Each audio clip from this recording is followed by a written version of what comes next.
Hello friends, வணக்கம். இன்றைக்கி நம்ம ஒயிட் சாஸ் பாஸ்தா எப்படி பண்ணுறதுன்னு பார்க்கலாம். இதுக்கு நான் ஒரு சாஸ்பேனில் 4 கப் அளவுக்கு தண்ணி எடுத்திருக்கேன். இதை நல்லா கொதிக்க வச்சிடலாம். இப்போ பாருங்கள், தண்ணி நல்லா சூடாயிட்ருக்கு. இந்த சமயத்தில் நம்ம இதில் 1 டேபிள் ஸ்பூன் அளவுக்கு உப்பு சேர்த்துடலாம். 1 டீஸ்பூன் ஆயில் சேர்த்துக்கோங்க. இப்போ பாருங்கள், தண்ணி நல்லா கொதிச்சிட்ருக்கு. இந்த சமயத்தில் நான் இதில் 1 கப் அளவுக்கு பாஸ்தாவை சேர்த்துக்கிறேன். நம்ம 1 கப் அளவுக்கு பாஸ்தா எடுக்கிறோம் அப்படின்னா மினிமம் 3லேருந்து 4 கப் அளவுக்கு தண்ணி எடுத்து கொதிக்க வச்சிங்க அப்படின்னா கரெக்டாக இருக்கும். இது ஒரு 10லேருந்து 15 நிமிஷம் நல்லா வேகட்டும். பாஸ்தா குக் ஆயிடுச்சு அப்படின்னா கொஞ்சம் நல்லா ஒயிட் கலராக மாறி வரும். அதை வச்சே நம்ம தெரிஞ்சுக்கலாம். இப்போ பாருங்கள், ஒரு 13 நிமிஷம் ஆயிருக்கு. இந்த பாஸ்தா நல்லா குக் ஆயிருச்சு. இப்போ நம்ம அடுப்பை ஆஃப் பண்ணிவிட்டு இதில் உள்ள எக்ஸ்ட்ரா தண்ணியை நம்ம வடித்து எடுத்துடலாம். இந்த சூடான தண்ணியை வடிச்சிட்டு இந்த பாஸ்தாவை கொஞ்சமாக நம்ம நார்மல் வாட்டரை ஊற்றி நல்லா வாஷ் பண்ணிக்கோங்க. அப்போ நமக்கு ஒன்றோட ஒன்றா ஒட்டாமல் நல்லா உதிராக கிடைக்கும். பாஸ்தாவை அந்த ஹீட்லேயே இருந்துச்சு அப்படின்னா ரொம்ப குழஞ்சிரும். அதனால கொஞ்சம் பச்சை தண்ணி ஊற்றி கழுவிட்டு அப்படியே வச்சுருங்க.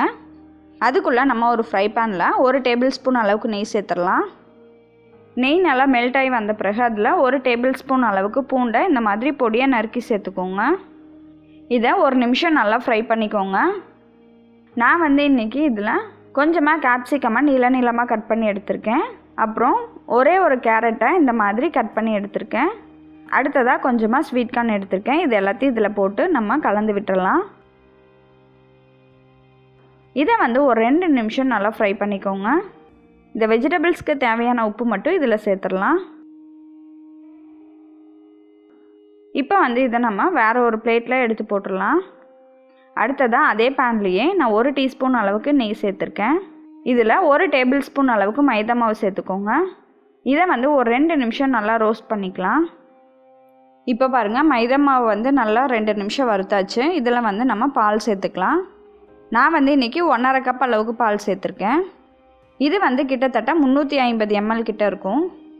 இந்த பாலை ஊற்றி ஒரு 2 நிமிஷம் நல்லா மிக்ஸ் பண்ணிகிட்டே இருங்க. அப்போ நமக்கு ஒரு திக்கான கன்சிஸ்டன்சி வரும். இப்போ பாருங்கள், பாலும் மைதா மாவும் நல்லா சேர்ந்து ஒரு திக்கான கன்சிஸ்டன்சி வந்துருச்சு. இப்போது இதில் 1/2 டீஸ்பூன் அளவுக்கு சில்லி ஃப்ளேக்ஸ் சேர்த்துடலாம். அடுத்ததாக 1/2 டீஸ்பூன் அளவுக்கு ஆரிகானோ சேர்த்துடலாம்.